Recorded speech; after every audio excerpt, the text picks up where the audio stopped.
Let's start with the whole brain here. Always make sure you orient yourself before you start identifying structures. So this is going to be the dorsum, or the top of the brain. And remember that because this is a sheep brain, okay, this is the rostral end or nose end, and this is the caudal end, the tail end.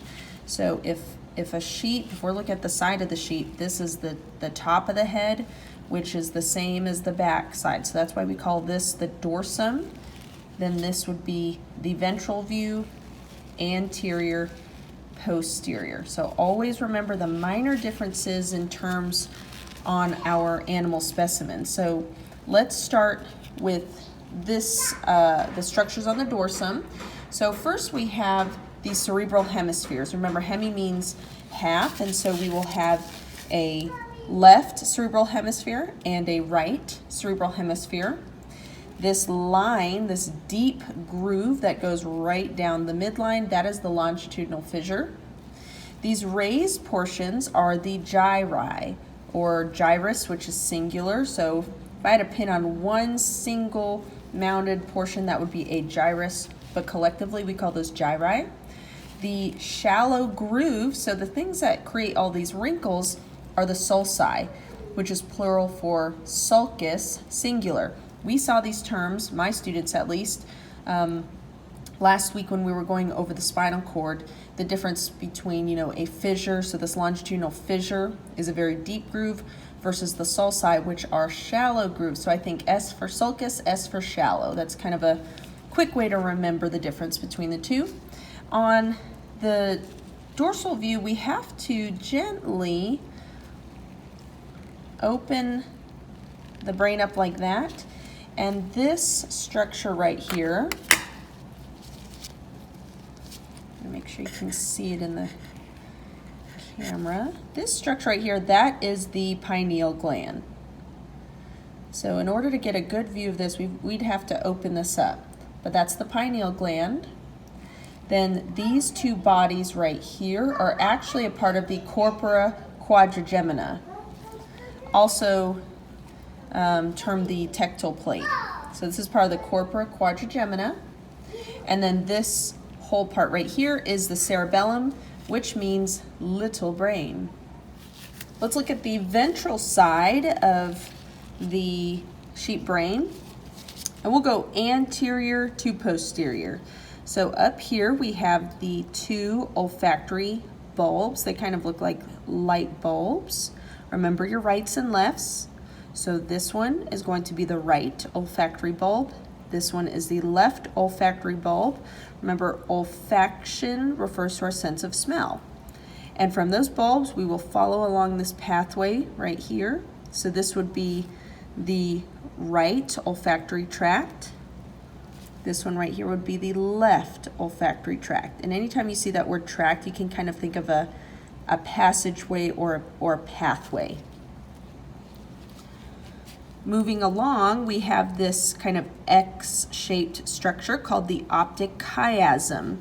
And from the optic chiasm, there are the optic nerves. Now, our nerves are actually cut off on our specimens here. They would continue like so. So we just kind of see a short stump of those optic nerves. So this is where that right one would be. This is where that left one would be. And in the middle is the optic chiasm, or chiasma is another term you'll see. These right here are the optic tracts. So this right here would be the right optic tract. This would be the left optic tract. Moving further along, this right here is where we see the inferior portion of the hypothalamus. So this part right here is the hypothalamus.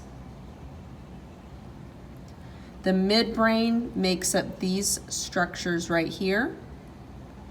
Remember, the midbrain is kind of a region of the brain, and there are several structures within the midbrain. We have two little nerves. They're going to be right here. These are the oculomotor nerves. So this one would be the right. This one would be the left oculomotor nerve.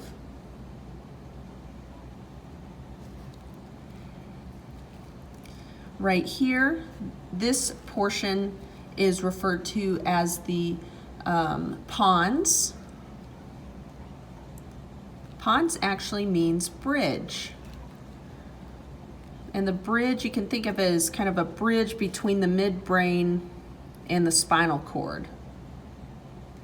And I like to teach that one first because there's an area, so on the sheep brain it would be rostral or anterior.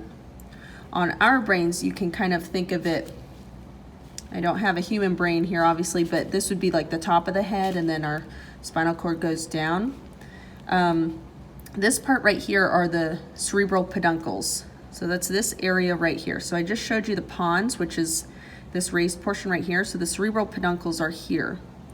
And peduncle actually refers to little feet. So I like to say the little feet are standing on the bridge. The cerebral peduncles are standing on the pons. Remember, pons means bridge, kind of the bridge between the midbrain and the spinal cord. So the little feet stand on the bridge.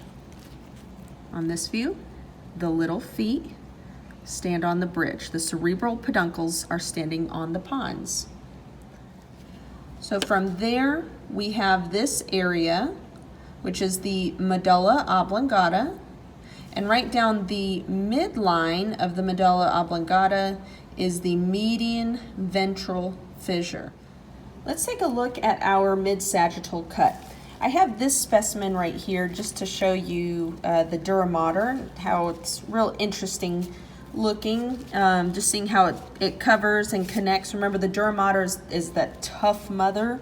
It's the outermost or most superficial meninx or meningeal layer. But I'll focus on this, this cut right here.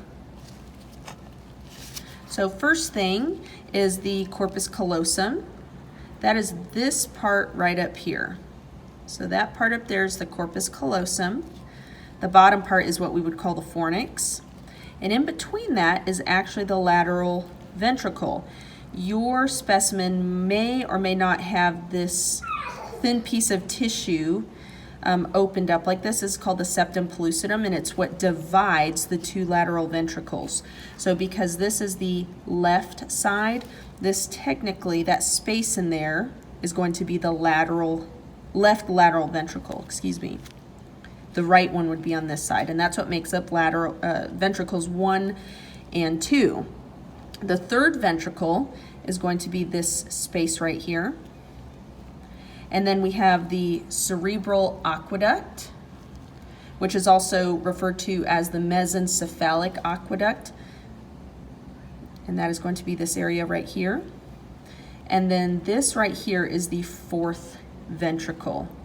And the easiest way is to associate the fourth ventricle with the cerebellum. So let's return to these structures over here. This part right here is called the thalamus. If this is the thalamus, then this right here is the hypothalamus. We don't have it on this specimen, but connected to the hypothalamus is where we would find that pituitary gland. This is not it. If we were to flip this over, we would see that's actually going to that optic chiasm. That's an optic tract. So remember, when you're studying, especially in the lab, if you're assuming such and such is this term or that term, make sure you're looking all around. I do the same thing when I'm having to identify things, so that you know that is in fact what you think it is. This right here is the pineal gland. So when we opened up the brain like so and we were looking at that pineal gland, this is the mid-sagittal view of that. This right here is part of the midbrain, okay, which makes sense. Midbrain, mesencephalon, those two mean the same thing. So that's that also kind of helps you remember where that cerebral aqueduct or the mesencephalic aqueduct makes sense, because it's like, oh, mesencephalic, mesencephalon, that's going to be in the area of the midbrain. That's a little memory trick right there. Let's see, this right here is part of the corpora quadrigemina. And then here, this is going to be the pons. So remember our trick before. Okay, if this is going to be the pons, then these are the cerebral peduncles. And then this is the medulla oblongata. The spinal cord is going to be this section right here. So really just think the medulla oblongata is kind of the area associated with the cerebellum. When we open up that cerebellum, you can see this tree-like structure, and that is what is called the arbor vitae. Arbor vitae, or tree of life.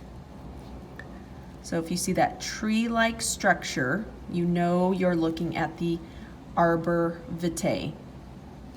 So I hope that helps you guys kind of put the parts of the sheep brain together, remember your directional terms, and also use your knowledge of the sections of the brain to kind of get a bearing of where these specific terms are.